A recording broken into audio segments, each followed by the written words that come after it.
I think about him day and night. It's one night when I sleep without thinking about my husband. Ach, so lange, yeah.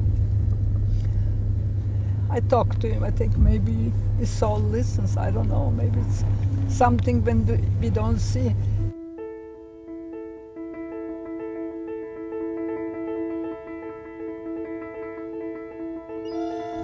Shepatowka cemetery. There's again of Simchas. My Shina Tatel is back. Oh, I had sand I wanted to take, but nicht genommen. Hab Sand von Israel.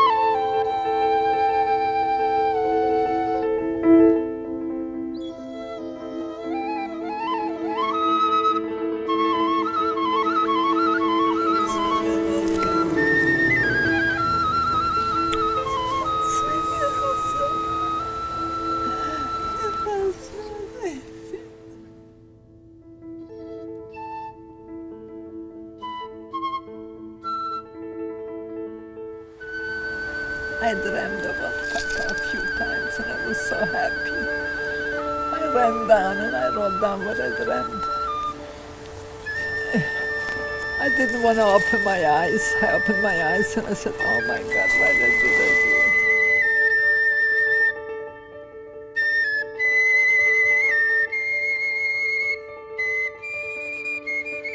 I've been doing a lot of thinking lately. I think about how my car always dies, about how my computer always crashes, about my classes, my stereo equipment, where I'm going to drink on the weekend, and of course my family and health. They're important to me as well. My grandmother Dora Narod and my grandfather Max Narod, may he rest in peace, always spoke about their lives openly with me. They spoke about how they survived during the years of the Holocaust, how they came to this country, and how they created this family. I never listened as a child. I shrugged it off as if it were a story told by a stranger. But it wasn't a stranger telling me the story. The story was about my family. When my grandmother was at the age of 22, as I am right now, she wasn't snug in a cushy dorm room with a coffee maker that grinds its own beans. She didn't have a card that gave you food when you presented it to a restaurant. No, she was too busy surviving, living day to day not knowing where they were going to eat next or where they were going to sleep next.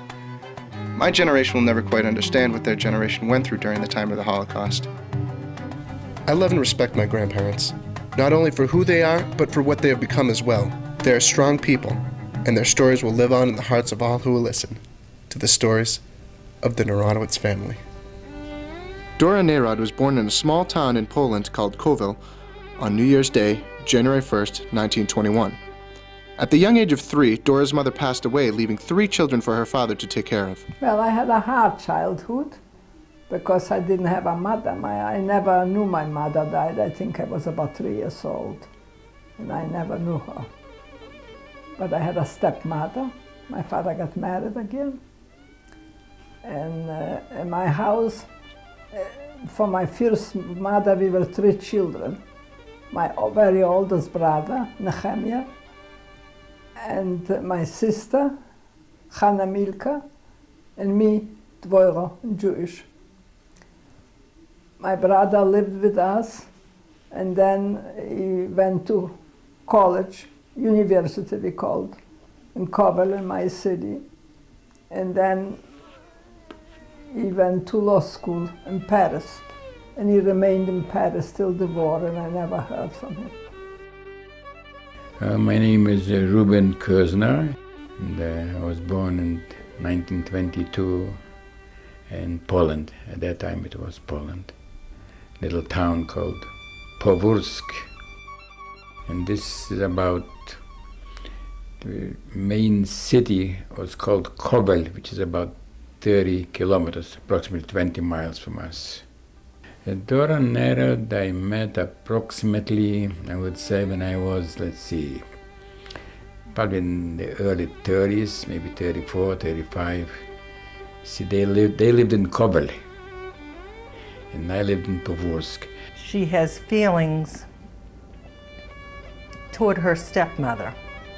I'm not sure that she really didn't like the woman. She just felt like she handled her own children differently than her husband's children.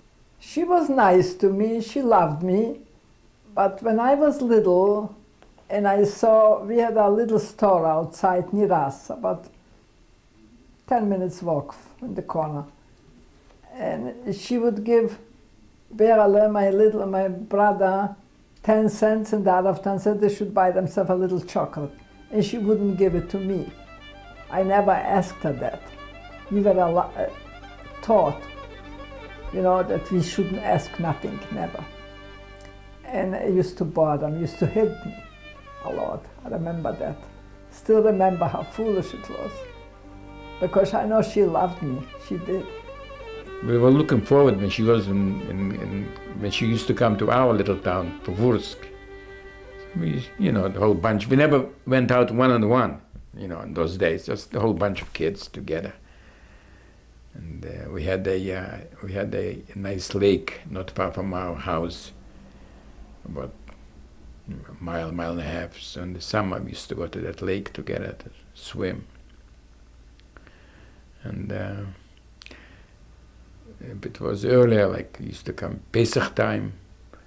So in the morning we used to go to shul, have fun.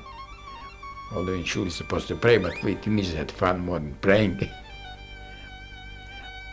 And basically that's how we spent our time, small town. But I grew up myself, kind of. We had a big field across my house, we used to sit and play there, and, like children, and play, I don't know how you say, with little stones, like you go with the feet, I don't know, 1, 2, 3 into the heaven. I think Grandma might have been somewhat of a tomboy in our way of thinking now.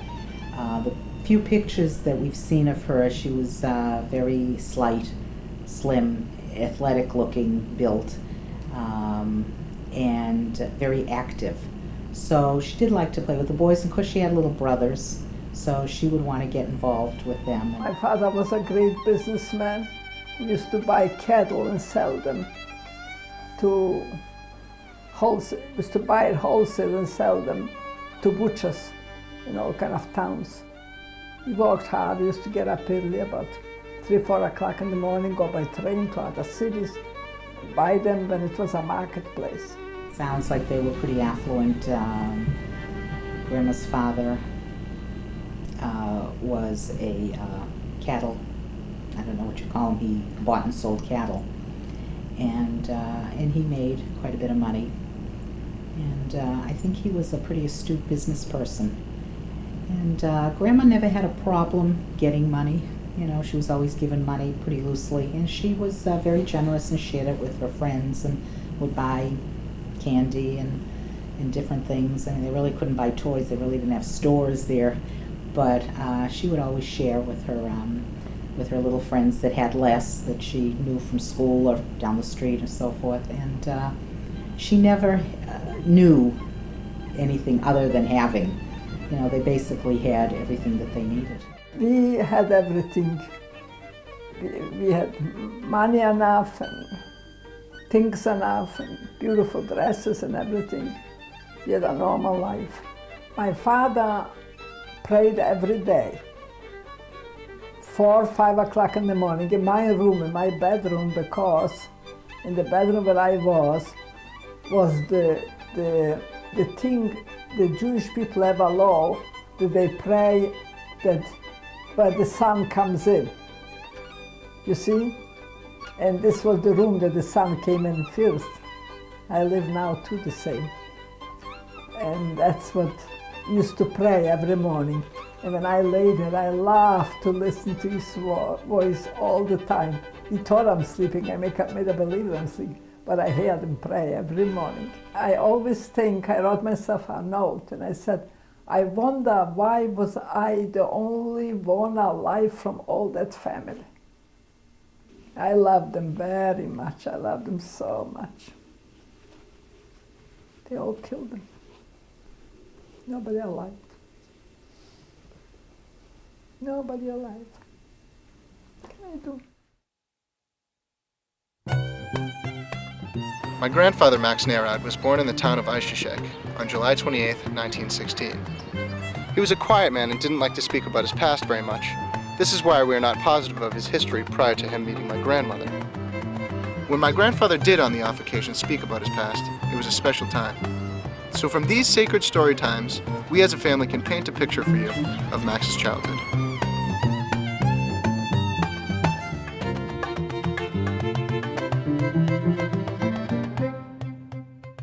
My name is Robert Shulkin, and I was born in the town of Ishishuk, or Ishishki, or Ishishkas, depending what country had the place at any given time. Papa lived in a small shtetl. He wasn't, his family wasn't as wealthy as my mom's family. And they lived in a very, very, very, very small town called Ishishuk. Town very rich with heritage, and a lot of bright, studious people. And the bond of the town itself, the community, the Jewish community. And it had really not so much to do with Judaism, that is, religious bonds, although there were obviously religious Jews, pious Jews in Ishishuk as well, as secular ones. But somehow the town itself, which was famed throughout Eastern Europe, it produced scholars and rebels, revolutionaries and traditionalists. But something tied them together, the very notion of being from that town, of being from that community, had an extraordinary tie. Now, I assume Eastern European Jews born in other little towns would lay claim to similar kind of bonds about their towns. And that may be true, but somehow coming from Ishishuk means something to me as an Ishishker, perhaps more than to people from other towns. His father was very religious and he studied a lot, and he loved his mother very dearly, and I know that at one point when he went away from home to be in the Polish army, a very important day was when he once came home for a visit and saw them. But he didn't really talk about them that much. I think part of it was trying to protect us and letting us grow up healthy here, but I think the other part was that he really wasn't a real verbal kind of guy. He didn't express his emotions real well. I have to this day to figure out how we're related. The best I can figure out, which is probably better than your grandmother knows, is that my father had a stepfather and a father. And I think Max and my father are related through the stepfather. I reasoned this because when we came to Boston, Max had family in Boston, had relatives in Boston. And those were our relatives too. I think of education for some reason when I think of Max Narod. I know that at a very young age he was enrolled at a yeshiva to study, that he was bright and scholarly. And that's something that I'm always very proud of when I think of him, to think that I and our family comes from someone who was so bright and so diligent. I know that he had more education than my father. He had finished many more grades. He had, I think, gone to the Hebrew school, the secular Talmud school in Ishishuk. They lived a nice, probably lower middle class life. That's where I would describe it. But probably very happy. I mean, they didn't know what they didn't have, basically. And his daddy and grandpa was very fond of his mother. He very rarely talked about his father, which is kind of interesting. I don't remember him really talking too much about his father, but he talked, when he did, he spoke about his mother in a very, very loving way, so I'm sure she was a very compassionate woman. And I'm sure his parents had their hands full, to provide for so many little ones. I don't think he talked that much about his parents. He talked a lot about his brothers. His brothers were very, very important to him. He had many brothers. I believe there were 8 of them altogether. And I believe he was the oldest of the brothers. And one brother died very, very young because of medical problems. But the rest were alive at the beginning of the war.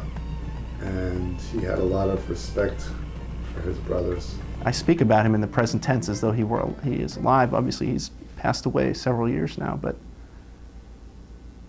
he speaks about them with great love, a saddened love, a very forlorn love.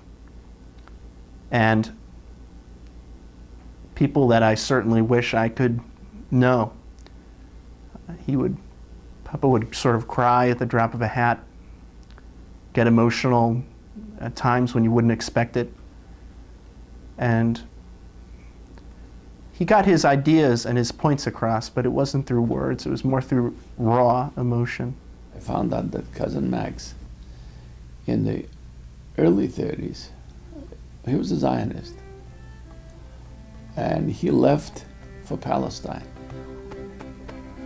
and actually lived in Palestine for a while, but was not happy with life in Palestine. And he actually returned to Eshishak.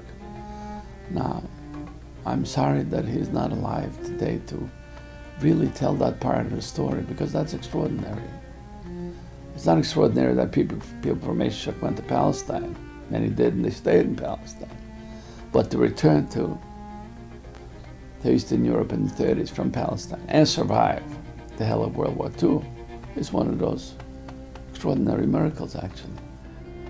I have an image of him because we own a picture. It's the same picture, I think, that's in the Holocaust Museum in Washington, D.C., of him holding some type of brass instrument, some type of horn that looks like a tuba or a French horn, something like that, and seeing him in a band with a very childlike face, under 20 years of age, I'd think maybe 16 or 17, with this boyish grin and these big ears. And when I think Papa as a child, I think that picture. But I have difficulty recalling much else. I think he was pretty depressed after his family died, and he didn't want to talk about it. As opposed to Grandma, who wants to always talk about it and remember, and different personalities can reflect differently and, live their lives differently. One can take the good out of it, and the other one just, as wonderful as Papa was, he couldn't get past the fact that they were killed at such a young age.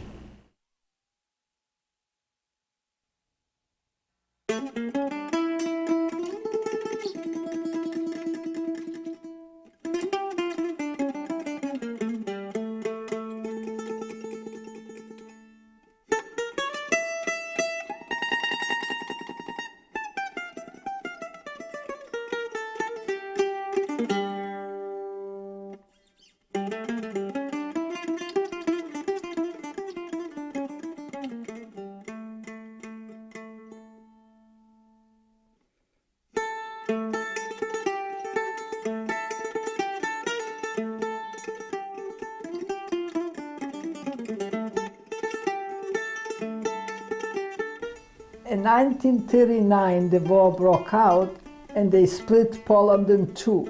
A half of Poland was the Soviets took, and a half of Poland the Germans took. That's what happened. So Max was on the German side, so they all ran away, and some people walked nights and days and weeks to come on our side. To the Russian, to the Soviets. Soviets was bad, but they didn't kill people.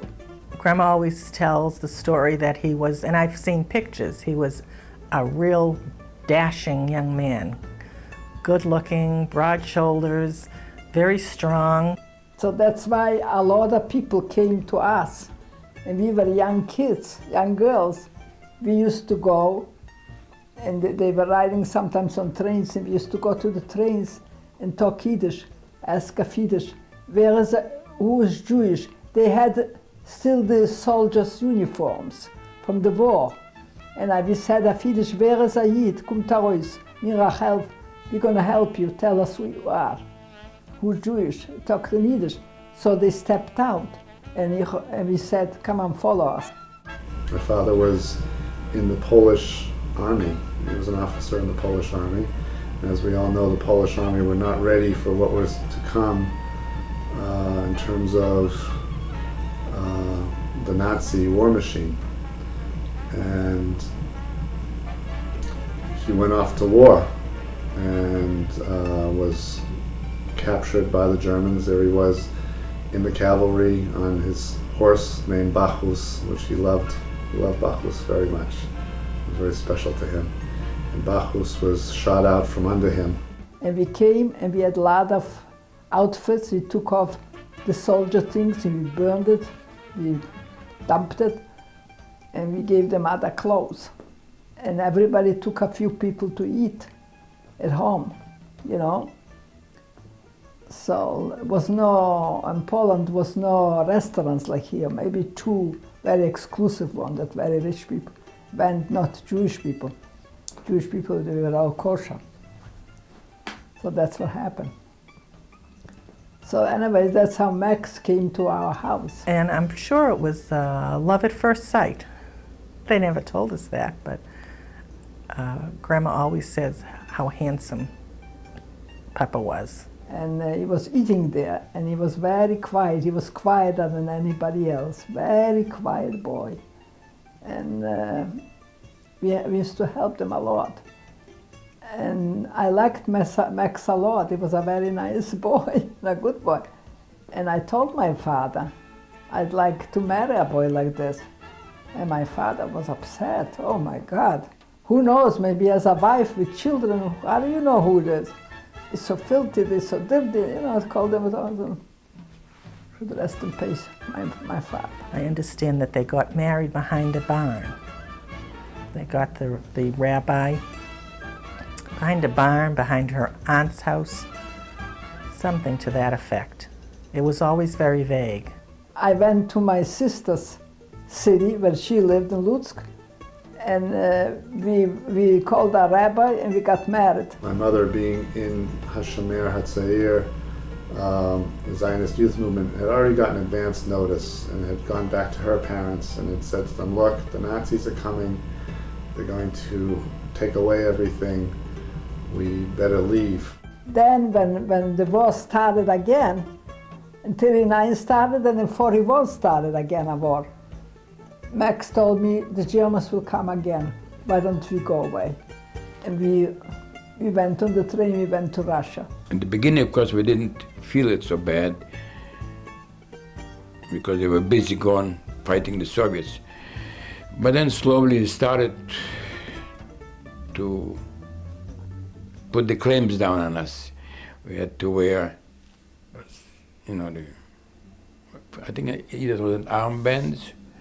How daring and bold that is, to pick up your life in your late teens, early 20s, whatever it may have been, to remove yourself from not only your home and not only your city and not only your country,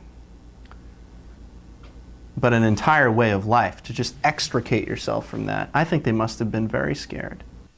They actually gathered all the Jews from town and they brought them to that place where they had that neft base I spoke about before, because it was a big excavation. That's where they shot all the Jews. We were already on the train and the bombs were flying and I was standing near the wall. And the Russians say, everybody should run down and lay down on the floor. And I saw that the airplanes go down and they just shoot them. And I was standing near the wall, and he himself didn't go down. He was standing in the car. And it's another girl, there's Simenchika, I remember, a Russian girl. And I had her hand very hard, and my husband was there too, I forget to tell you the story. And I said, I'm not going. If God wants to kill me, He's going to take me right from here. I don't want to go down there. And they bombed, and I wasn't killed. But after it quieted down, I ran down, and we kind of helped a lot of people died, very young people, so many.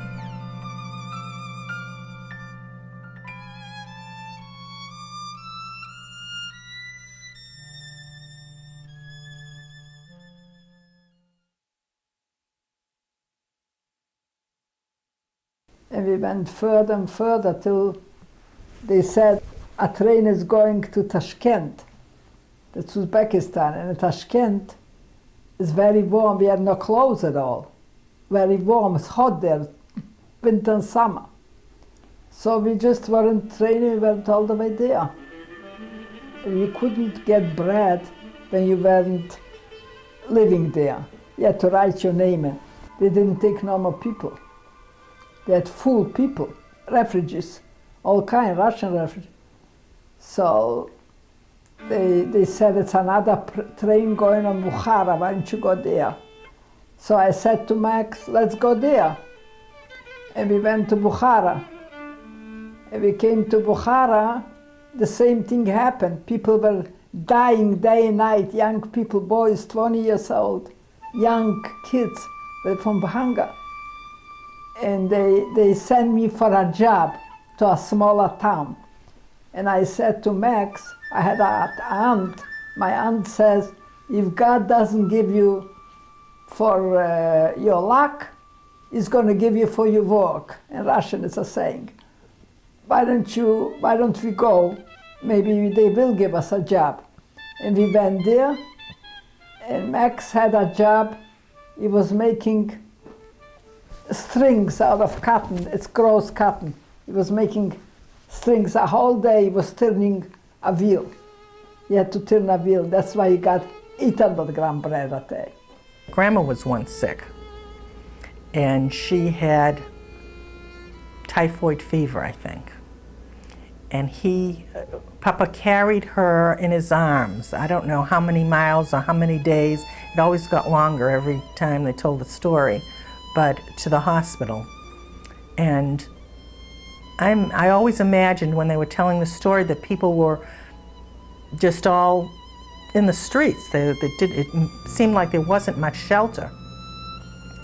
And he was carrying her to the hospital, and Papa used to say the women in the street saw this really good-looking hunk carrying this half-dead woman in his arms, and would say to him, why don't you leave her by the side of the road, she's dying anyway, and come with me. Of course, he never left her, and he brought her all the way to the hospital. I had a dream. I had a dream that I came in my house. I had a dream in Vapken, in the Oif, wherever we lived, was with a fence all around, okay? And we had a big thing open, too big when horses came in. We had a small door open when people came in. And I opened that small door, and right across, like from here to the television, was our steps. I dreamt I opened the door, I came in, I put over one, I opened the door, it was light, daytime. I stepped over one foot, it got dark, black, got night, and I kind of held it back. I didn't want to go. And my stepmother walked down the stairs. She was skinny and tall, with black glasses, and she took me around and brought me out back, and she said, run, my kid. Not through the front, through the back, to the fields, she told me to run. I was in Europe, that's what I dreamt, my house. And she told me to run. And I wonder if this was the day that they brought my mother to be killed. I never wrote down the month and the day, and I'm sorry till now when I think about it. So I don't know, some dreams I guess come out true. I just wonder if she talked to me from this life or she talked to me from the other world. That's what I always wonder when I think about. They're almost magical people to me, Grandma and Grandpa, something out of a fairy tale.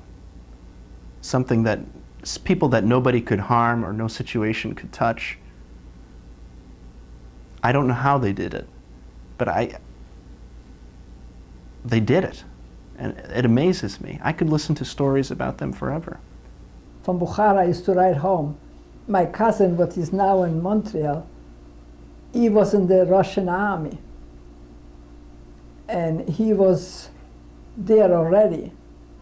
And he answered me a letter and said, nobody is there. They killed everybody. I didn't know and I didn't believe it. We didn't believe that they killed everybody. That's what they wrote me. So I did a lot of crying. What can I do? Still do now. They're not here no more. They had a hard life. They had the hardest life. And that's it.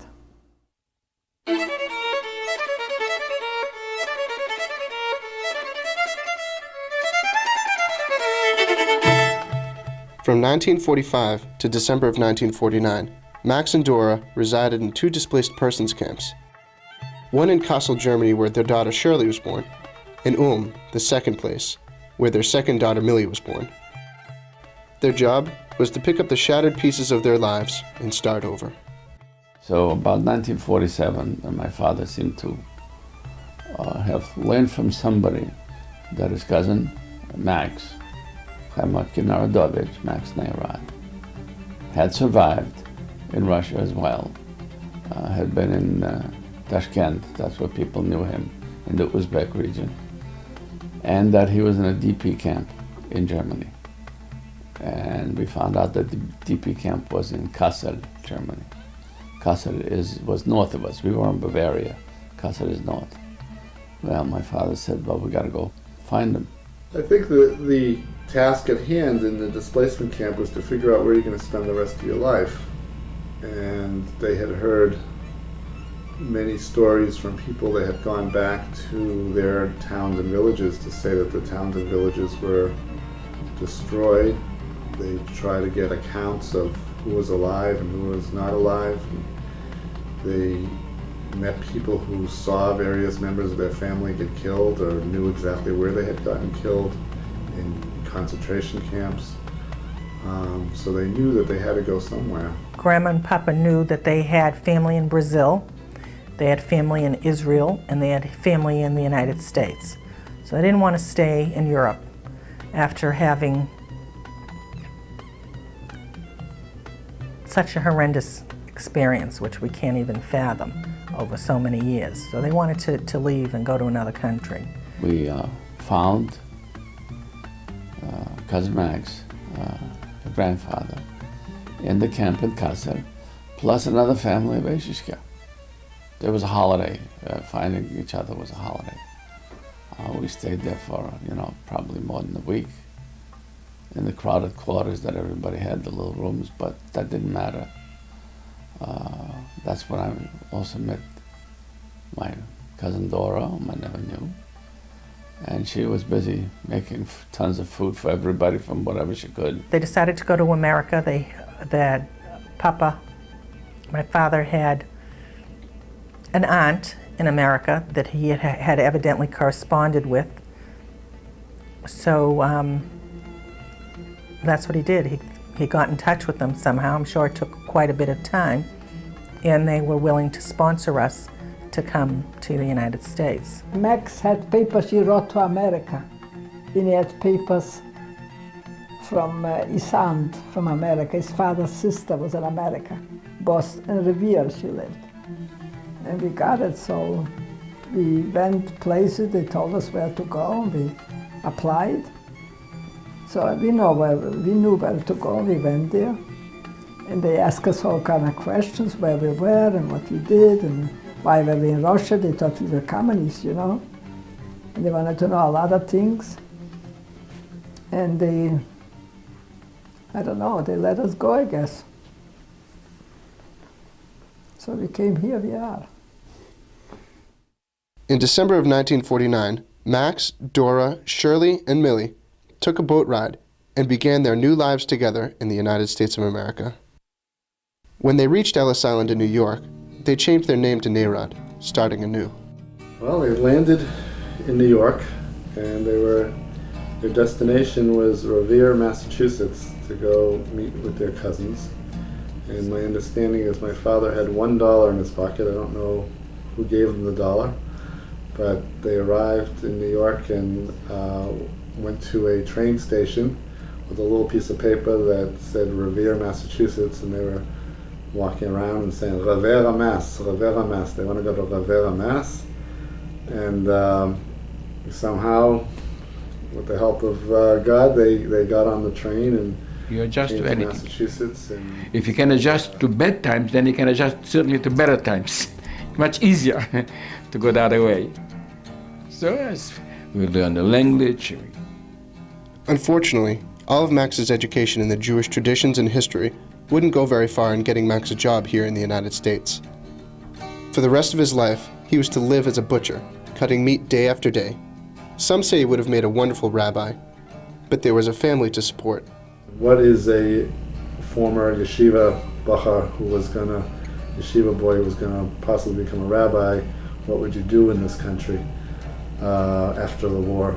And he very soon met up while he was working in the North End with people that were running a Jewish kosher meat business, and he took a job with them, and that's where they began.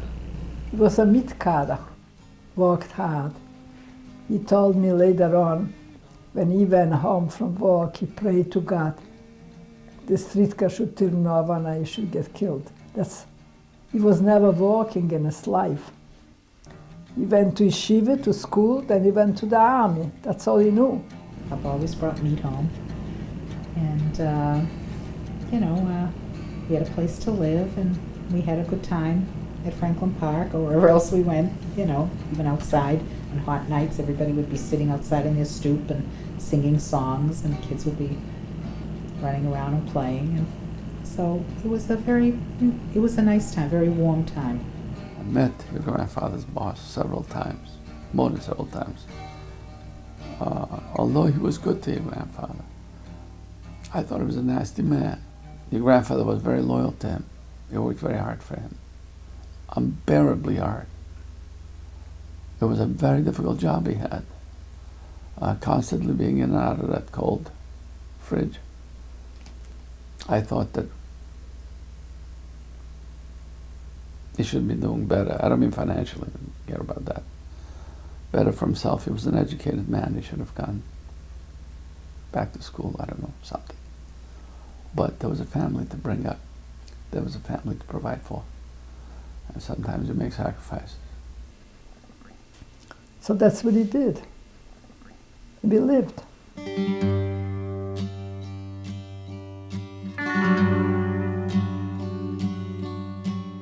On the other hand, Dora became a seamstress by trade, although she never pursued this permanently as a career, choosing instead to remain mainly as a housewife. Here in the United States, they had a third child, Jeffrey. This was not only their child, but a rebirth for the now Narod family. For the rest of their lives, the Narod family resided in the Boston area, bringing up 3 children in Brookline, Mass., and eventually retiring in Brighton, Mass. My grandparents' story won't only be seen by family and friends, but also by the public. Our family name is forever etched on the wall of remembrance at Ellis Island in New York. A picture of my grandfather and the Aishashuk Firefighters Band will hang in the Holocaust Museum for generations to come. And the story of the town of Aishashuk, which includes my grandfather, will be read by many in future years. My grandfather, Max Narod, passed away on September 27, 1996. Near the end of his life, he spoke to me about his doubts. He said, "What was my life worth, studying so hard, and now I became a butcher?" I always said this, and I'll continue to say this as long as I live. You and Grandma created this family.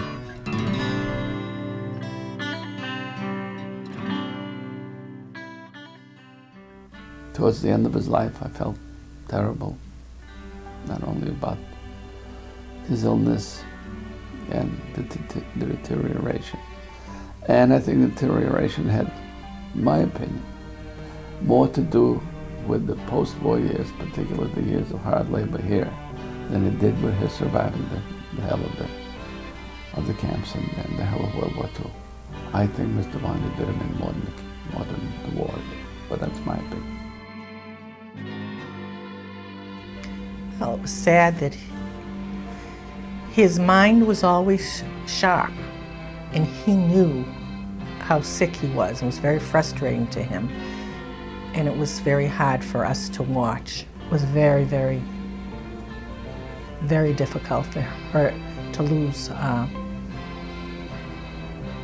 best friend, her father figure, her husband, her whatever he played in her life. It was a very tough time. And I went into the bathroom, I just sat on the floor and cried, because it's such an emotional, such a draining emotional situation. I've never, thankfully, never had anyone close to me die.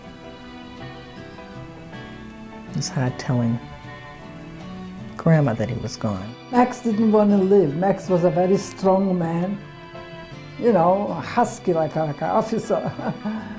And he didn't want to be sick. Once I put him to the wheelchair, he said, you know, Dwerle, Fides, this is nicht from here, it's not for him. I said, what are you talking about? Look how many people are here. He says, I don't care. They didn't live my life. I don't feel like living like that. I lived my life alone. I think it wasn't such a shock anymore because he was sick for a long time. See, he suffered a lot, and he depended on her. See, it's different if someone is healthy, and all of a sudden he goes. Then the shock is much bigger. Of course, nobody expects anybody to die prematurely, no matter when they die. It's premature, especially for a wife or for children. I was not myself, I was different. It was very different. I stayed in my Shirley's house quite a few weeks, and I was very, very different. I was very depressed, probably you call it. Very depressed. Later on, I kind of came back, I don't know, I know it. I know I was very depressed.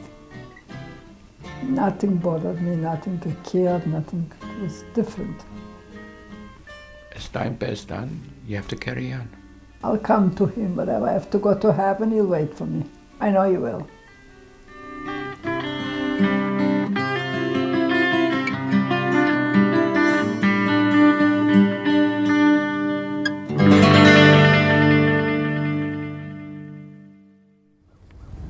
I think when we pray, it goes up and up somewhere. It's looking out for us. You don't have to talk, you can pray, your heart prays. You feel it like that. The feelings go up there, I think. The Jewish people have always said, never forget. I won't ever forget what my family went through. We are a strong family, and our stories will live on in the hearts of all who will listen to the stories of the Narod family.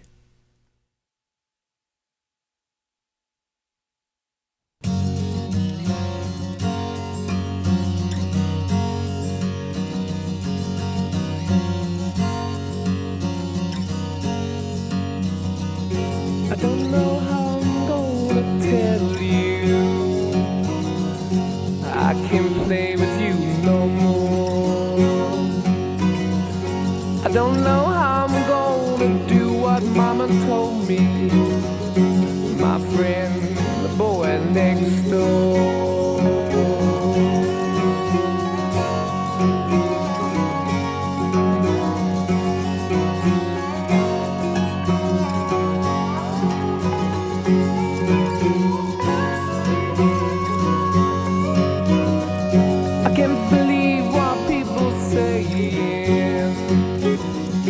You're gonna let your hair hang down.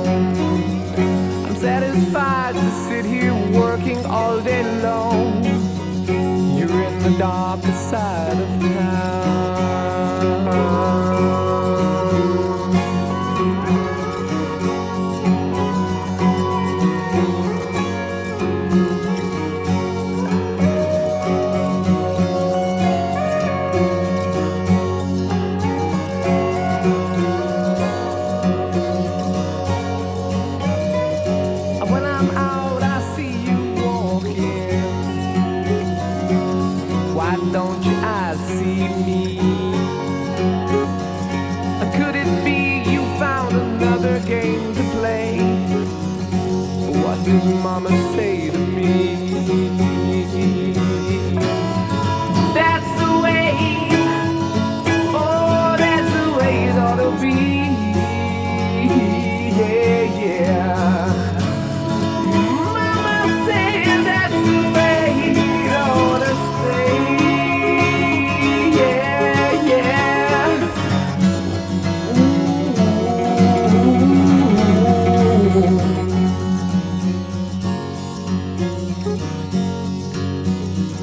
And yesterday I saw you standing by the river, and weren't those tears that filled your eyes? And all the fish that lay in dirty water dying, had they got you hypnotized?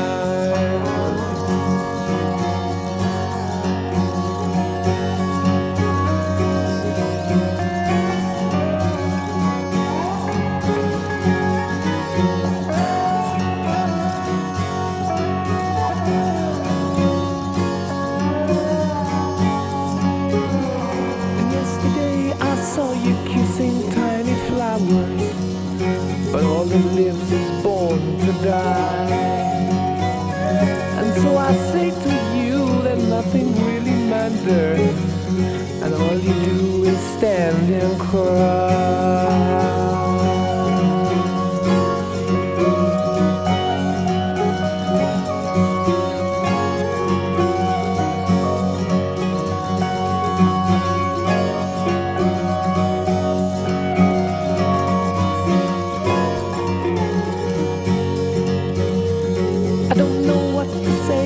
About it when all your ears have turned away. But now's the time to look and look again at what you see. Is that the way it ought to stay?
The second season I'm to know.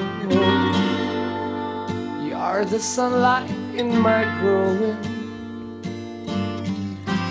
So little warmth I've felt before. It isn't hard to feel me glow. I watched the fire that grew so low.